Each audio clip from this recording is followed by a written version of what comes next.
Yeah, anyway, so my video stopped. Man, I didn't know Instagram and a couple of the apps, they had like a lot of like my storage held up on my phone. But anyway, so let's continue on. So we were talking about the Millie, right? The guy who tried to lie on me. So yeah, that's crazy, man. So he got a copyright strike, and he's still doing his thing on YouTube. I assume, I guess, that's these people's livelihood, man. They man, if YouTube goes down, man, I feel bad for these people, man. So the guy who literally was trying to play me, right? Going to my YouTube channel, trying to talk crap about my music and try to say, this is what the person tried to say. The guy, the multi-platinum dude, right? The guy who's supposed to be all top tier, all worldly, right? Try to say the music that I'm making, or I haven't made anything good in a while type stuff, right? See, the thing is, I'm not stupid, man. This guy is friends with another guy that I used to work with on YouTube. So this guy knows that this other guy worked with me, and we did music together, right? So I know this guy is said that specific sentence just so they don't rub the other person that worked with me the wrong way, right?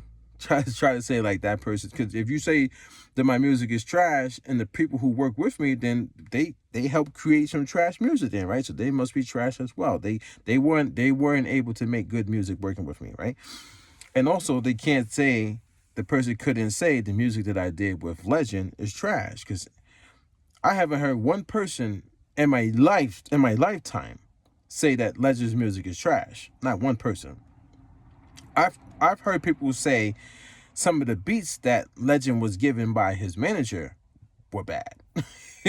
But they also said, but the artist, Legend, now he did his thing on those beats, but the beats are repetitive. I've heard that. So what they were trying to lie about, because they know my music is not bad. They were trying to lie about like the music I'm creating right now, which is Ghost Wav, which actually it was a work in progress.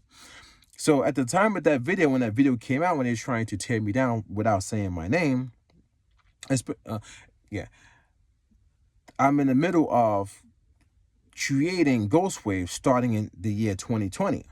So in 2020, I'm trying to create my own genre. So as I'm going through creating this genre, I was releasing some tracks where I shouldn't have released them. But in all reality, it's good I released them to hear the feedback, hear the negativity. It was good. You know what I'm saying? Because now I get to understand everybody's ears are tuned to a certain frequency. They move to a certain frequency. You know what I'm saying? They're all stuck in a copy and clone generation, and they all stuck doing the same thing. So their sound that they're so used to, they're only going to like that. They're not going to like a new genre. You understand what I'm saying? And especially one that's being built. So there was a lot of technical flaws in understanding that I didn't grasp at the time, because I'm just in the middle of creating. So you understand, guys? So when you're in the middle of creating, you're not thinking of the technical flaws. You're just creating. Now I understand the technical flaws, and I have the knowledge, because I did the research on why music sounds the way it sounds, and how you should get the very first instance of your music production to sound great, and stop trying to do a lot of repairs on the back end or in the middle of your production. Now I understand. So I understand how to create Ghost Wav from the very first instance of my sound selection, my sound choice, the equipment that I'm using to create Ghost Wav. That was the first hurdle. Now that I understand that, I know how to move in the creation process to get to that great Ghost Wav sounding music. Do you understand now, guys? Before, I didn't do that. I was just basically trying to create Ghost Wav by just using the MPC Live and using the fake sound engine that's in there. It's just basically VSTs. It's just coding. And that was that. And I was releasing it because people would tell me, just release it. And I was just listening to people, and I shouldn't have released it. So now I understand. So the guys, this guy cannot mess with your music production, guys. He can't mess with my mind. Guy or girl, we gotta say guy or girl. But this person cannot mess with my mind, cannot mess with your music production. I have such good, like, I have a great knack for understanding good music, good songs. You know what I'm saying? So this dude is a beat maker, man, not a hit maker. The person who helped this producer, beat maker, get to the multi-platinum status was the record label, because they're going to pay for those spins and they're going to push it out there. So it's not 100% organic. And two, the artist who actually wrote the song or wrote the couple songs that made, because it's a one-hit wonder. So the person made one album that had 2 songs on it. I believe that's how it went. I could be lying, you guys, right now, because I didn't do full research on that, because I don't care about this individual. But it was 2 songs that went multi-platinum from one artist, which is basically a one-hit wonder. So this person can't make another multi-platinum hit record to save their life. Where it's been a lot of years, I think well over 10 years since the multi-platinum record has come out. So how come they haven't done it again? And you guys are looking at this person like that's it. That's all you got to do is make one good record, and you're just the best, and everybody's gonna love you. That's all it takes, guys. Man, I wish I'd have known that. I would all those years that I didn't try to sell no beats and didn't try to promote myself, or I just fell back and I was doing other things. I know for a fact I could have at least had one. I know for a fact I could at least have one beat on at least Nas album or somebody's album. In fact, somebody what's the Hit Boy? I can't remember the producer's name. They sampled something for one of Nas's Kingdom albums, whatever. I don't even know what albums he's doing now. But one of the albums that just recently came out within the last 5 years, let's put it like that. There's a song that the producer sampled. I sampled that already. I sampled that sample many, many years ago, probably like 15 years before this producer sampled it for Nas.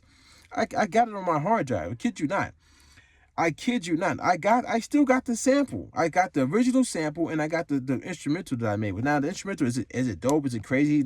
No, but it's the context. It's the concept. Like I already ventured down that avenue with that sample. I already played with that sample. You understand what I'm saying, guys?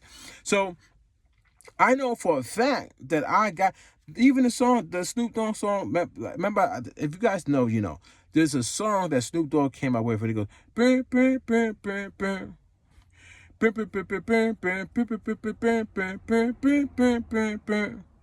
Now that melody riff is replayed. It's a replayed interpolation of a sample that I had found off of the movie Coming to America.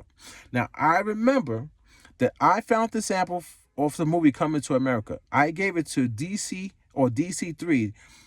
From Central Station, that he calls himself the Long Island Boss. He was Legend's manager. I gave it to him so he could flip the sample as part of Legend's album, which was titled The Next Level, because DC he said he only wanted to be the main musical producer who produced the entire album. And I had to fight to say, well, at least let me give you some samples so I could get, what I'm saying? I wanted to be a part of Legend's album some way. So I found the sample, gave it to him, he chopped it up, and he got Hoodfellas from Bad Boy Records. When Hoodfellas was popping in the streets, Hoodfellas was signed to Bad Boy Records. You can look it up. It's on the internet, right? There was a group, you know what I'm saying? They were dope artists, man. The way they flow was crazy. So Hoodfellas is on the song with Legend. I found the sample, DC chopped the sample up. That's how that whole song came together. So you got it's like 4 or 5 people who's involved with the record. When the album came out and Busta Rhymes came down to buy the album, you know what I'm saying? Busta Rhymes come to the store out in Uniondale. He's like, yo, legend, yo. He buys the album. He ships the album. He goes back to California, if I'm not mistaken, with the album. And from what we heard, he was out there playing the album with Snoop Dogg and all of them. This is what we heard. I'm not going to say this is verifiable information. Next, I think maybe like a year later after Legends album, something like that. I don't remember. I can't remember the time frame. Snoop Dogg comes out with a song, and it doesn't have the exact sample, but it has the exact burn, burn, burn, burn, burn. Now, the scene that I'm talking about is from the bathroom scene. It's the bathroom scene when he's getting the royal thing. Let's go. You could go get the sample, guys. You could go chop it up. It's in the movie Coming to America, Eddie Murphy, and it's the bathroom scene. It's like it's at the beginning of the movie, kind of. You know what I'm saying? Yeah, and then I remember everybody was in the store playing Legends record, and they was playing the Snoop Dogg record back to back. Saying, "Yo, they took the sample, they took these," and everybody was saying like, "Yo, man, that was you." They were telling me like, "Yo, you had a hit, man. You had a hit, man. You with that sample, with that melody. You see, they used it over out in California, man. They used it, man." But you can't, a sample's a sample. I don't own a sample, so you can only speculate what happened. You know what I'm saying? So, but I'm giving you context because when they was in the store talking, like everybody was talking about the whole thing, I wasn't talking. I was just standing on the sideline. They were talking. So I'm giving you context on what everybody else was saying in Central Station in the store that was in Unity at the time about the DCB and Legend song. You know what I'm saying, guys? And then that gave me context onto like, watch what you do, man, because these people will take your stuff. You know what I'm saying? Like, I'm not trying to say Snoop Dogg or anybody they took. I'm not saying all that. This is hypotheticals, guys. It's hypothetical. So I know for a fact, even with all the samples throughout all the years that I found, I could have been placed on any one of these hit records, man. I know for a fact, guys. I know for a fact. You know what I'm saying, guys? So when the guy was trying to play me saying that my music is bad, blah, blah, blah, blah, blah, look what happened now, guys. I just dropped a beat yesterday, and the beat, the people going crazy, man. People going crazy, and the beat's not even mixed. There's no processing done to it. It hasn't gone through any analog gear, no outboard gear, no nothing. It's just the way I understand how to create music now. My flow. I have a great flow, guys. I have a great rhythm when it comes to music production. Whereas the way my melodies, I formulate my melodies now. The way I understand how to formulate melodies and build them up from one sound to the next sound to the next sound, and they all are flowing cohesively to tell a cinematic story, and in my groove with my drums and all that stuff, I have my own unique flow. It's the Ghost Wav flow, guys. It's a Ghost Wav flow. It's not hip-hop. The way I do my drum patterns is Ghost Wav. It's not hip-hop, guys. If you pay attention, you might think it's hip-hop because it's in a 4/4 time signature. But it's Ghost Wav, the way those drums flow over the tracks. So thank you guys for, you know what I'm saying, all the love and support for the video I did yesterday for the instrumental pull-up. And yeah, man. So we're going to keep it moving, guys. We're going to keep it moving. And now what is the guy going to say? What is the multi-platinum music producer going to say now? He said, "Oh, his music whack." Now what are you going to say? I at least have one out of all the like thousands of beats on my computer, right? All the songs that I did in my lifetime that's out there for people to hear. But since this guy said that I haven't done anything good lately, or whatever he said, I got one. What are you going to say now, homie? What are you going to say? Matter of fact, I dare you to even jump on the beat and rhyme so we can all laugh at your ass. I dare you. I dare you to put a 16-bar verse to the instrumental pull-up. I challenge you, actually. Since you think you better than me, I'll write a 16-bar verse. We already got a couple people who want to write to it already. They already told me that, yo, I want to write to it.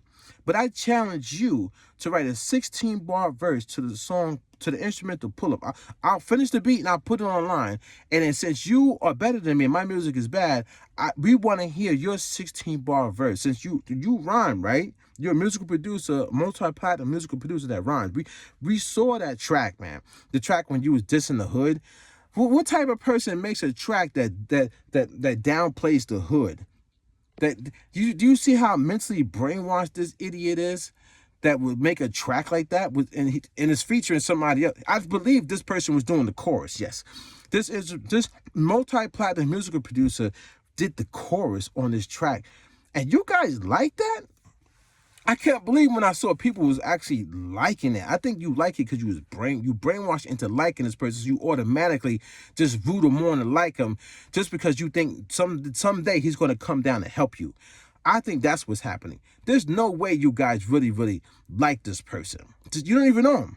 You don't know. If you look up 005 Dynasty, within the first couple websites, you're going to know who I am because I tell you who I am. I'm not hiding nothing. I'm not fabricating anything. You look 005 Dynasty up on Google, you find 005 Dynasty. You look this person up on Google, You see MPC tutorials, MPC. This person literally is sucking and riding Akai. That's their career. So if they're supposed to be multi-platinum, how come you don't see mad news about their multi-platinum tracks? How come you don't see mad articles and news about this guy being a multi-platinum musical producer? All that you see is this person sitting in a room in thumbnails holding up the MPC on Google. That's it. You see literally my quotes. You see my genre of music. You see me, people that I've worked with. You literally see a person, man. When you Google search Jamel Pearson, Jamel Marshall Pearson, 005 Dynasty, you see a real human being in front of your eyes, guys. So what is this person going to say now about the track Pull Up? That's a hit that hasn't even been fully processed or mixed or turned into a full song format yet. What is this person going to say? You going to disrespect all the people that said it's fire when these people know they don't even have to agree with me? These people know for a fact they don't have to say nothing in my comment section, but they're saying it because the beat is fire without all the extra stuff added to it. This your boy 005 Dynasty. Don't forget to Google me, and I catch you guys in the next one.